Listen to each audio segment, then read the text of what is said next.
하나님의 말씀이 영혼의 양식이라면 기도는 영혼의 호흡입니다.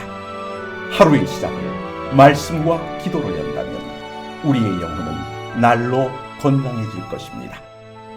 오늘은 사무엘상 7장 7절에서 9절의 말씀을 묵상하여 우리의 영혼을 살찌우고 기도로 하루를 시작함으로 활력을 얻고자 합니다.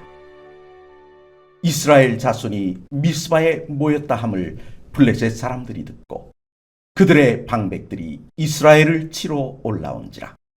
이스라엘 자손들이 듣고 블레셋 사람들을 두려워하여 이스라엘 자손이 사무엘에게 이르되, 당신은 우리를 위하여 우리 하나님 여호와께 쉬지 말고 부르짖어 우리를 블레셋 사람들의 손에서 구원하시게 하소서 하니, 사무엘이 젖 먹는 어린 양 하나를 가져다가 온전한 번제를 여호와께 드리고 이스라엘을 위하여 여호와께 부르짖음에 여호와께서 응답하셨더라.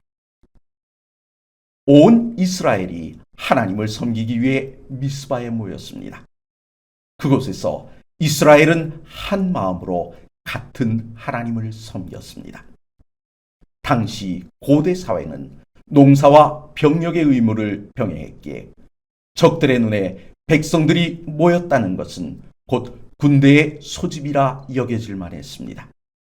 그러니 이 소식에 블레셋은 긴장하지 않을 수 없었던 것입니다. 생각해 보십시오. 얼마 전 전쟁에서 완전한 승리를 얻었지만 전쟁 후 전리품으로 가져온 여호와의 궤로 인해 다곤 신전의 신상이 부서지고 백성들에게 저주가 임해 나라는 혼란에 빠졌습니다. 결국 금으로 속건 제물을 만들어 여호와의 궤와 함께 돌려보내야만 했으니 이기고도 이긴 것 같은 느낌이 들지 않았을 것입니다.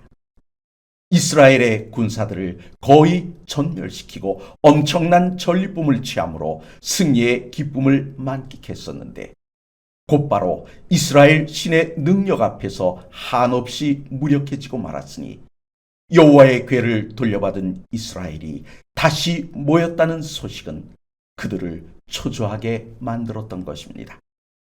그들의 초조함이 또 한 번의 전쟁으로 이어지게 했습니다. 이때 패배의 쓰라림을 경험했던 이스라엘은 하나님을 섬기기 위해 모여 있으면서도 불안을 감추지 못했습니다. 하나님의 도우심으로 승리해본 경험이 없는 그들로서는 어쩌면 당연한 반응이었을 것입니다. 게다가 얼마 전 전쟁 때 블레셋이 모든 무기를 빼앗아 갔기에 싸울 준비가 없는 이스라엘로서는 위기감에 휩싸일 수밖에 없었습니다.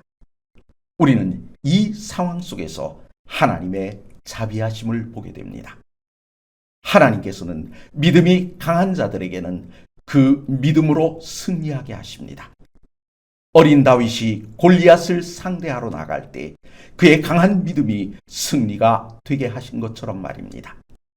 하지만 믿음이 약한 이들을 위해서는 하나님께서 직접 개입하셔서 대신 싸워주심으로 그들의 믿음을 성장시켜 주십니다. 마치 출애굽 당시 믿음이 연약한 백성들을 위해서는 홍해를 갈라주셨고 40년간의 광야 생활을 통해서는 믿음을 단련시켜 주셨으며 그 후 흐르는 요단 강물로 들어가라 하심으로 그들의 믿음대로 강을 열게 하신 것처럼 말입니다. 말씀과 기도로 하루를 시작하려 하시는 성도 여러분, 믿음이 약한 이스라엘을 위해 블레셋과 직접 싸우신 것처럼 우리의 연약한 믿음을 위해 성령 하나님께서는 말없는 탄식으로 중보해 주고 계십니다. 이 시간 우리의 연약한 믿음을 붙잡아 주시는 분이 계심에 감사드리지 않으시겠습니까?